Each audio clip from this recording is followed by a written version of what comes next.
안녕하세요。北朝鮮専門家、玄です。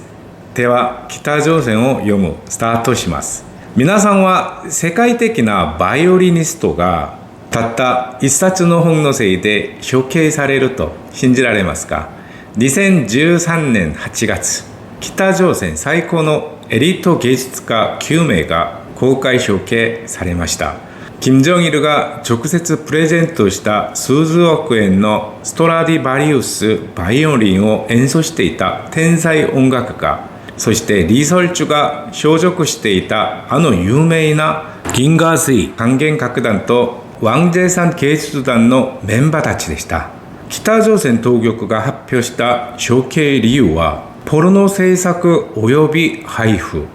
しかしこれは本当でしょうか？金正恩が自分が最も愛していた最古の芸術家たちを残酷に殺した本当の理由は何でしょうか？今日その衝撃的な真実を徹底的に暴いてみたいと思います。銀河水還元楽団とワン・ジェイサン芸術団、北朝鮮でこの2つの楽団は非常に特別な存在です。銀河水還元楽団は2009年5月、金正日の指示により創団された北朝鮮最高のエリート芸術家だけを選抜して作られた金正恩専用の楽団でした。金正日が直接作って金正恩に譲り渡した最高の文化資産だったのです。金正恩はこの楽団を国宝的な芸術団体と表現するほど愛していました。なぜなら銀河水という名前自体が金正恩の象徴だったからです。小規模な音楽団体でしたが、電子楽器とブラスバンドが混在した一種のポップスオーケストラ形式でした。そしてワン・ジェイサン芸術団はキミルソン時代のマンスデ芸術団とともに最高の芸術団として挙げられていた名門楽団でした。彼らが韓国を訪問した際も大きな話題を集めました。彼らの実力は世界レベルでした。2012年3月14日、フランス・パリで開催された初の海外公演では、フランス放送で直接生中継をされるほどでした。ところが、2013年8月、突然衝撃的なニュースが伝えられました。日本の朝日新聞が最初に報道したのです。北朝鮮が芸術団員9名を公開処刑した。北朝鮮当局が発表した処刑理由はこうでした。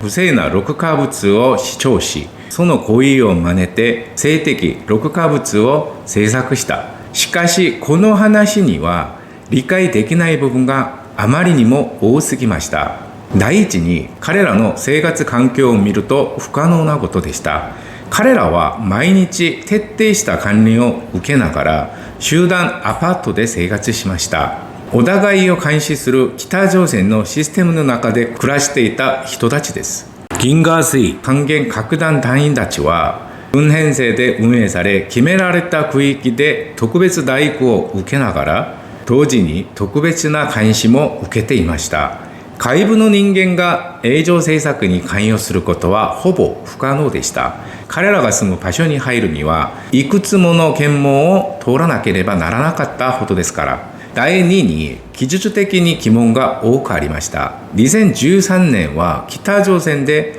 携帯電話の販売が始まって間もない時期でした。もしポルノを制作したなら携帯電話で撮影した可能性が高いのですが、こんな粗悪な映像を大げさにポルノ制作と呼べるんでしょうか？第3に最も重要な点です。金正恩の寵愛を受けていた最高エリートたちがわざわざ命をかけてそんな危険なことをする理由があったんでしょうか？彼らは北朝鮮で最も良い待遇を受けていました。わざわざそんなリスクを冒す必要が全くなかった人たちです。そんな彼らがどのように死んだかご存知でしょうか？目撃者たちの証言は私たちの想像を超える残酷さを示しています。2013年8月20日と推定される処刑当日、数千名の学生を関軍総合軍艦学校の運動場に集めました。そして処刑される芸術家たちの両親と子供たちを最前列に立たせました。親と子が死ぬ様子を直接見ろということです。これほど残酷なことがあるんでしょうか。自分が産み育てた子供が、それも世界的になった誇らしい子供が処刑される様子を見守らなければならなかった両親の心境を想像してみてください。処刑道具は高射砲でした。高射砲は本来空を飛ぶヘリコプターを撃墜するための武器です。14.5 ミリの口径の巨大な弾丸を連発で撃つ4連装大空砲です。このような武器で人を撃つとどうなるでしょうか。一般的な銃とは次元が違います。一発でも人を粉々にできる武器なのに、一発ではありませんでした。一人当たりなんと240発の弾丸を浴びせました。4連装高射砲で60発ずつ4回、合計248を1人に撃ったのです。芸術家たちは頭に白い布をかぶせられ、胸に名前を書いた蓋をつけたまま杭に縛られました。そして1人ずつ順番に高射砲の標的になりました。チャンソンテクを処刑した時と全く同じ方法でした。両親は子供の死を見てその場で気絶しました。一緒に音楽を学んだ同僚たちは恐怖に震えて泣くこともできませんでした。泣けば彼らに同情する人になって自分たちも危険になるからです。だから処刑が終わってバスに乗った後にやっと我慢していた涙を流したそうです。これでも終わりではありませんでした。このような民族反逆者たちはどこにも埋葬される場所はないとして残った遺体の破片をタンクで何度も踏み潰してしまったそうです。そして処刑された人たちの残された家族は全員政治違反収容所に連行されたそうです。3代が滅族されたのです。ところでこの恐ろしい事件の核心人物はまさに文경진でした。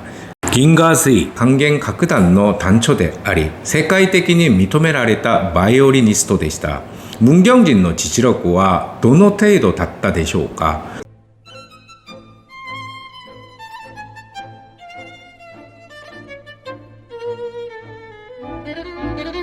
1981年、平壌で生まれ、平壌音楽舞踊大学を卒業後、ロシアのチャイコプスキーモスクワ国立音楽大学に留学しました。国際舞台での成果も華やかでした。2005年、パガニーニ第3回モスクワ国際コンクールで2位を獲得し、2006年7月、フランスのアンデ市で開催された第11回カネンティ国際音楽祭では、バッハ、パガニーニ、チャイコプスキの高難度曲を1時間30分間完璧に演奏して大絶賛を受けました。文경진は金正日から直接数十億円価値の18世紀最高名器であるストラディバリウスバイオリンをプレゼントされるほど国家的人材でした。そのため党幹部たちが金正恩に文경진のような素晴らしいアーティストは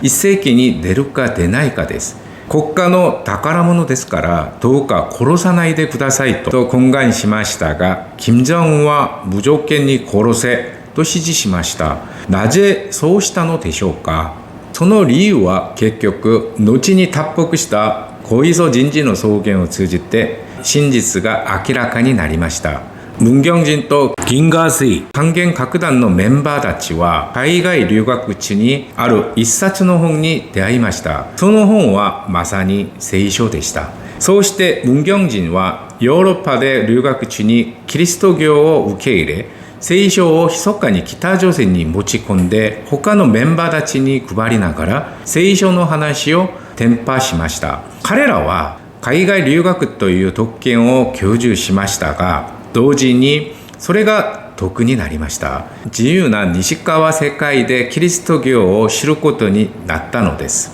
だからでしょうか、処刑される瞬間にも文경진は笑っていたそうです。金正恩の前でひざまずいて将軍様、間違えました。謝るべき状態でもずっと笑っていたというのです。北朝鮮で宗教は金氏一家を無視する行為とみなされています。これは公開銃殺刑に相当する重罪です。特にキリスト教は西洋帝国主義の手先とみなされ、より厳しく処罰されます。ところが同時北朝鮮内部では衝撃的な噂が流れました。とても重要な人物が関わっているので残りの隊員たちを全て殺したのだという話でした。当局が隊員たちの会話を盗聴したところ、リ・ソルチュも私たちと同じように遊んでいた、リ・ソルチュも撮影していたという話が出たというのです。しかしこの関与説はいくつかの説があります。第一の説はリ・ソルチュの元恋人写真説です。脱北記者の証言によると、実際には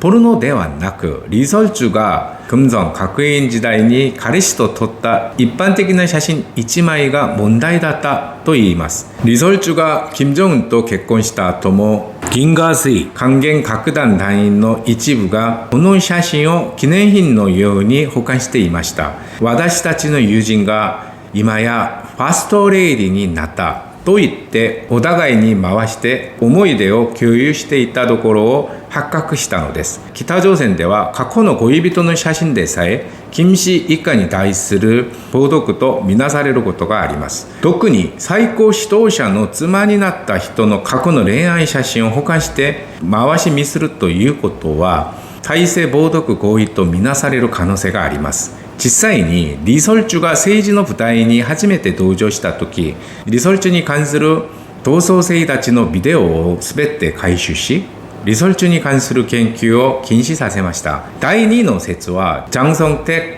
ク関与説です。2013年ジャン・ソンテク粛清同時公開された粛清理由の一つが女性問題でした。ジャン・ソンテクが平壌に作った高級レストランヘマジ食堂で銀河水還元楽団隊員たちがいわゆる喜び組の役割をしたと知られています。北朝鮮当局はジャン・ソンテクはヘマジ食堂の奥の部屋で複数の女性と不適切な関係を持ち、また他の高級食堂の奥の部屋で終宴と贅沢を行ったと明らかにしましたが、これが銀河水還元楽団と関係があると見られるからです。さらに驚くべきことはリ・ソルチュを金正恩に推薦した人物がまさにジャン・ソンテクだったという噂です。ジャン・ソンテクは女好きで金正恩の叔母金正日との夫婦喧嘩が絶えず、金正日時代には特別パーティーに喜び組を動員するなど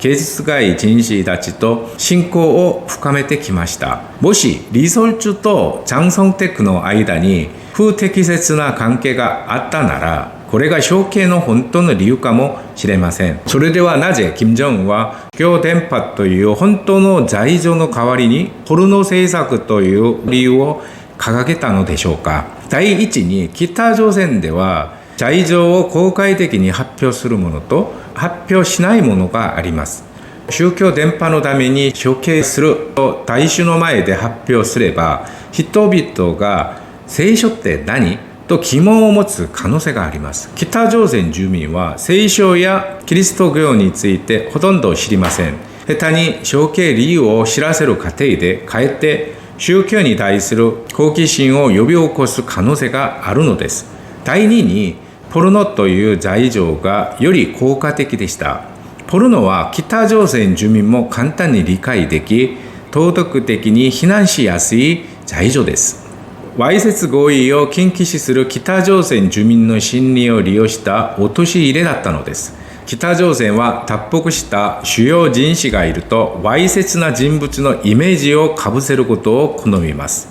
結局携帯電話で撮った粗悪な映像があったとしても、これをポルノ制作に仕立て上げて処刑を正当化したのです。この実験は北朝鮮芸術家たちの悲惨な現実を示しています。苦難の行軍時期に教員の次に最も多く過死したのがまさに芸術人たちでした。顔が知られているため、闇市で商売もできなかったからです。芸術家たちも生きるためにはお金が必要で、この過程で性的搾取が行われました。生計のために集積や性的要求を受け入れる場合も多く、さらにはポルノ出演までするようになりました。結局有名な芸術家たちも生計のために何でも売らなければならない状況でした。芸術家たちは自分を手入れし装うのに一般人より多くのお金が必要でしたが、国家がこれを賄ってくれませんでした。北朝鮮最高のエリート芸術家たちでさえこのような状況に追い込まれるのが北朝鮮の現実です。恐ろしい処刑の後も北朝鮮の状況は大きく変わりませんでした。極度の生活苦により命を維持するために売春に出る女性たちが増えており、出産して間もない産婦まで売春に出るという悲惨な現実が続いています。最後までご視聴いただきありがとうございました。チャンネル登録と高評価は次の動画制作に大きな力になります。감사합니다。